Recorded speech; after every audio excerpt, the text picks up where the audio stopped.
How familiar does this sound? Hey, nice to see you. You too, how are you?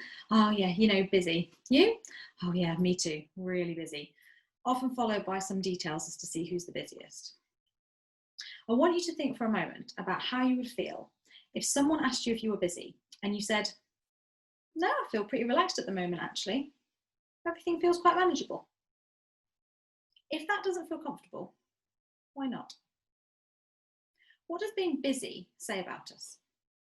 That we're important, working hard enough, needed, making the most of life? Does anyone actually want, oh, she was always so busy, in their eulogy? Think about the way we introduce ourselves or other people, often with our jobs. We have a friend who always makes a point of never introducing anybody with their job title, which at first seems really strange, but hearing yourself introduced in a much more personal and creative way is really beautiful. Lexi Harvey, in her TEDx talk, The Busy Identity, says that when we define people in this way, we turn ourselves and others into human doings rather than human beings. In an article for the New York Times entitled The Busy Trap, Tim Kreider says that the response, I'm too busy, is a boast disguised as a complaint.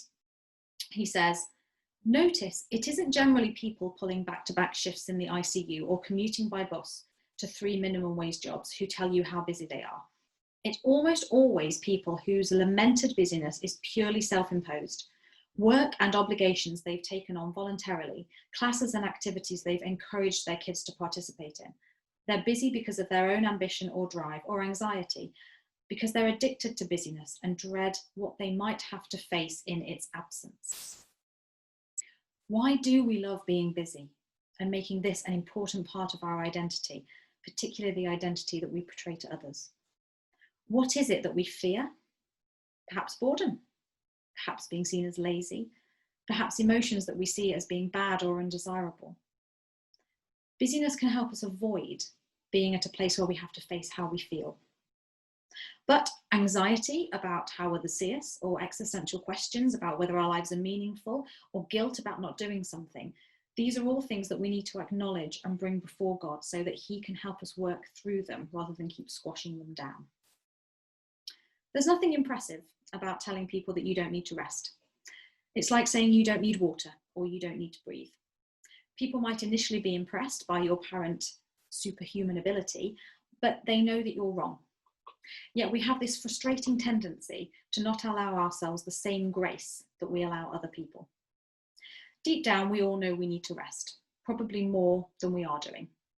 But to do that, we need to stop doing so much, which means we need to manage our time better to ensure that the things that we really want to do get done.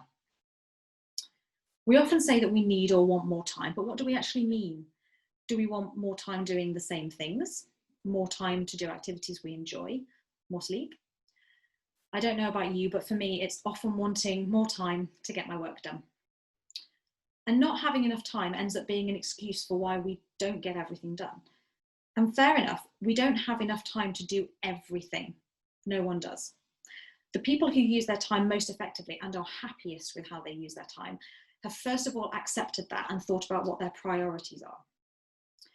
I didn't have time to do that actually means I didn't choose to prioritize that. There isn't necessarily anything wrong with this. Again, if we acknowledge that we can't do everything and nor can anyone else. But when we realize that what we don't have enough time for is our family, a hobby we used to love, or God, maybe it's time to revisit the priorities list and to question how we're spending that time. A time management consultant called Vanderkam encourages people to log how they spend their time. And she's been doing this for several years, but she says even a week is enough, just so that you can see what this precious commodity is actually being spent on. The point is to make sure the stories we're telling ourselves about our lives are true. It also helps to highlight where we might waste time. And by this, she doesn't mean specific activities that we might place judgments on, such as watching certain TV shows or playing games on our phone. Rather, wasting time is about not being present with the time that we have, such as wishing away time we know we have to spend somewhere, like being on a flight or waiting for a train. We can choose how to spend this time. If it's a regular thing, we could choose it to be efficient. If it's a one-off, we can try and accept it and enjoy it. For me, this would be getting my book out. Another example is when we scroll on our phones and we usually forget what we picked it up for in the first place. We get easily distracted by notifications, and often a reason for picking it up in the first place was to put off doing another task. Another way that we might not use our time effectively is when we are always maximizing rather than satisficing. So let me explain what this means a little bit more. Maximizing is when we are trying to get the best possible outcome. This could be trying to get a report perfect, although how we'll know when that is anybody's guess, or trying to get the best possible deal on a holiday. This takes time. We need to look at multiple options, different providers, consider information about when the sales are likely to be on, and if we leave it too long, we might miss a good deal. Satisficing, on the other hand, is about things being good enough, preferring a faster decision to the best decision, picking the first option that satisfies the requirements. That holiday home in that nice place that looks affordable? Yeah, let's go there. The only way we end up regretting this is when we're actually still in maximizing mode and continue to look at holidays even after we've booked it. Anybody else ever look at job websites when you've just accepted a job, or carry on looking at Rightmove when you've just bought a house? We need to stop doing that. Generally, people are predominantly maximizers or satisficers. And studies suggest that maximizers make better choices, but satisficers enjoy their choices more. They spend less time and create less stress making the choice in the first place. And maximizers are actually more likely to experience regret once they've made a decision. They're likely to second guess it and to make more social comparisons to try and gauge the optimality of their decisions. But there are times to maximize and times to satisfice. And it usually depends on the importance of the decision. We can't maximize all the time, and no one ever does. So learning to satisfice more isn't learning a new skill, it's just transferring an existing one to a new situation.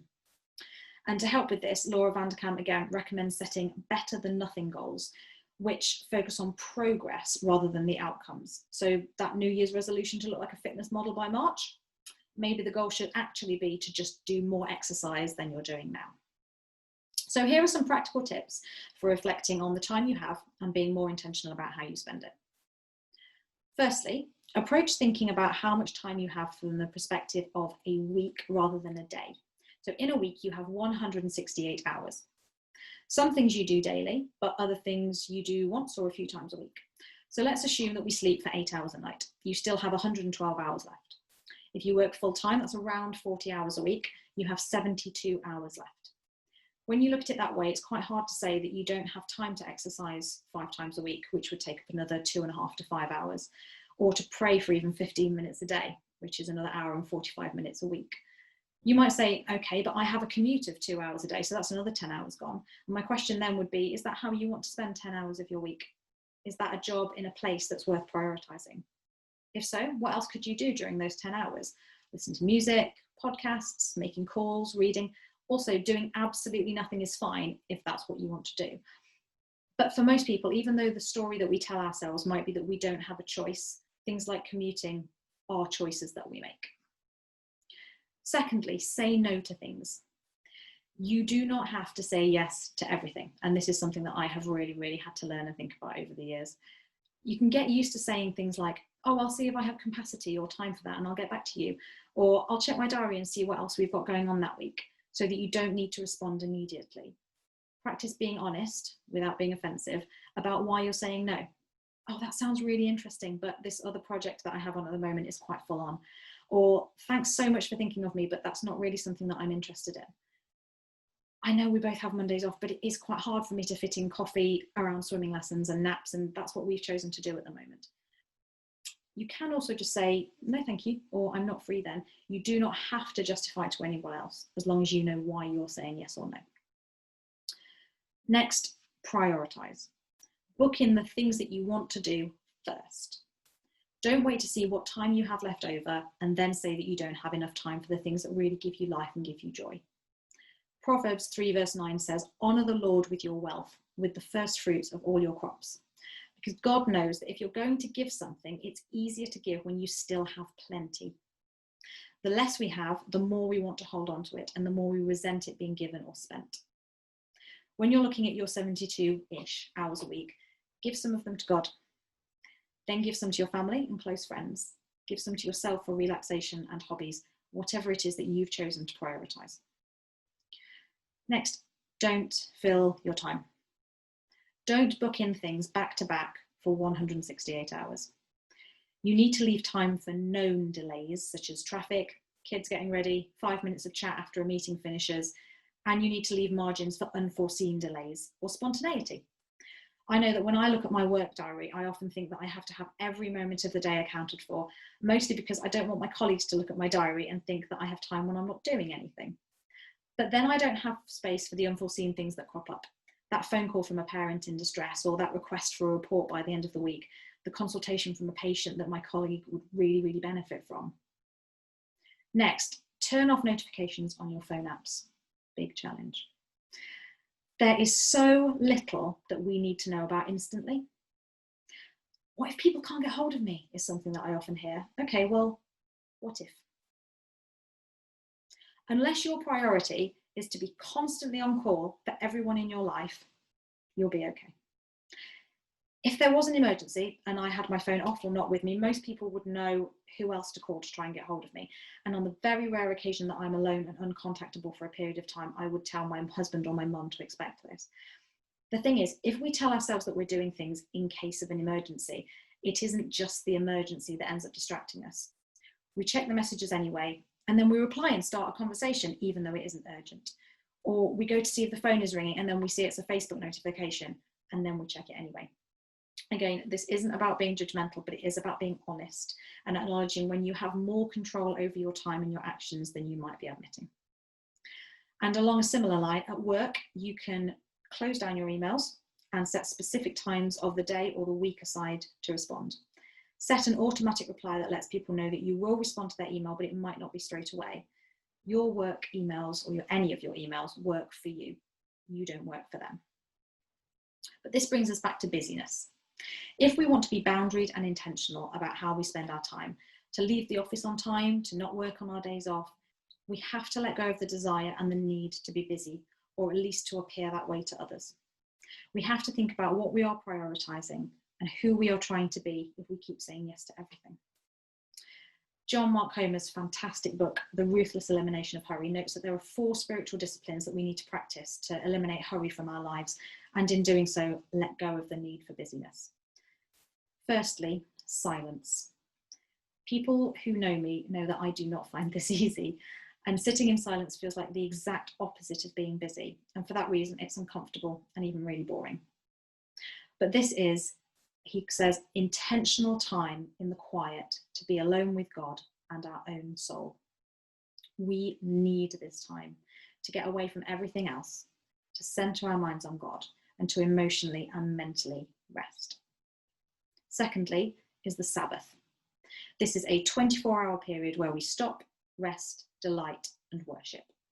So we stop working. We don't think about work. We don't worry about work or the fact that we're not working. We stop. We rest our whole selves. We sleep, we relax, we break from things that we have to do the rest of the week. We stop striving and we rest in God's love for us. We delight. The How to Unhurry workbook defines this as: we pamper our souls with activities that spark joy, wonder, gratitude, and happiness. And this is going to look different for different people. It could be eating good food, walking in nature, listening to music, playing games, watching Hamilton for the 129th time. You know who you are. We worship, we praise God, we adore him, we surrender our lives to him again and again. And again, there are different ways that people do this. If you haven't heard of the 9 sacred pathways, I would recommend looking into this, and I'll put some references and suggested reading alongside this video. Sabbaths don't just happen. They need to be prioritized. They need to be booked out. If you always Sabbath on the same day of the week, then you know to say no to things on that day, unless they fit with how you know you need to spend that day. Some people do the same thing every Sabbath, and this routine and knowing that you have time set aside for certain things each week is really life-giving. Other people might need some variety. If your Sabbath moves around, for example, because of shift work, you may need to be extra intentional about booking this in when you get your shifts through. The third spiritual practice is simplicity. Now, simplicity is all about prioritizing the things that really matter and stripping away all the rest. It's living with less to make more space for God and the things that we really value. This could be less stuff, fewer clothes, not replacing your phone every year, fewer new relationships so that we can invest in the ones that we already have, fewer hobbies. Again, we don't have to do everything. More prayer, more peace, more loving relationships. Practically, needing less means that we don't have to work or strive so hard to build wealth for material goals, or to master all skills, or know everyone, or serve everyone. And the fourth discipline is slowing. Again, this does not fit with a busy life. It doesn't allow us to maximize our time the way we think we have to. Earlier, when I was talking about time management, and I said that sometimes when we know we have to wait, rather than wish this time away, we could use it instead. But we don't have to. Using time effectively is one thing, but looking for something to do all the time or trying somehow to speed time up is another matter. If you know you're going to be late, for example, you could rush and still be late, but also be flustered and hot, or you could send your apologies and enjoy the walk. I will often make myself more stressed for the sake of just a couple of minutes that really nobody else even notices and probably doesn't care about. Finally, here are some tips for helping other people to live a less busy life. Don't judge them for resting, for saying no, for cancelling on you, for enjoying themselves. Don't see that someone has spent a weekend hiking with their family and think that that wasn't a good enough reason not to help out at the church workday. You have no idea what people spend the majority of their week doing, or when they need a break from working or helping. And everyone needs to recharge in different ways and at different time periods. Secondly, don't manipulate someone into doing something with compliments. Oh, we really need someone to do X, Y, or Z. And I thought of you because you did it so amazingly last time. And never say that you feel that God wants someone to serve somehow. There is nothing wrong with making requests or explaining your reasons for doing so or giving praise, but make sure that people are able to think about it and decline if they need to or just want to. And if you know that someone you're close to has a tendency to overfill their diary or say yes to everything, help them to reflect on what they've got going on when they book things in. Encourage them to honour a Sabbath, to leave room for the unexpected, to book time in for themselves, and model this in your own life. Telling people they have permission to do something while you go and do the opposite doesn't say that you really value that advice. And it doesn't make people think that they can follow it. And don't tell someone to hurry up. Jesus was never in a hurry. He didn't do everything. He knew how to set boundaries. He wasn't always busy. I once heard someone say that in Luke's gospel, Jesus always seems to be just coming from a meal, at a meal, or going to a meal. He knew how to enjoy himself and spend quality time with his Father, and these were part of his purpose on earth. We're going to finish by slowing. We're going to spend 3 minutes doing nothing but paying attention to our breathing. And if your initial reaction to this is, oh, but I could be doing, or oh, that sounds really boring, or anything else that makes you want to turn off at this point, you, like me, really need these spiritual practices. So let's start here.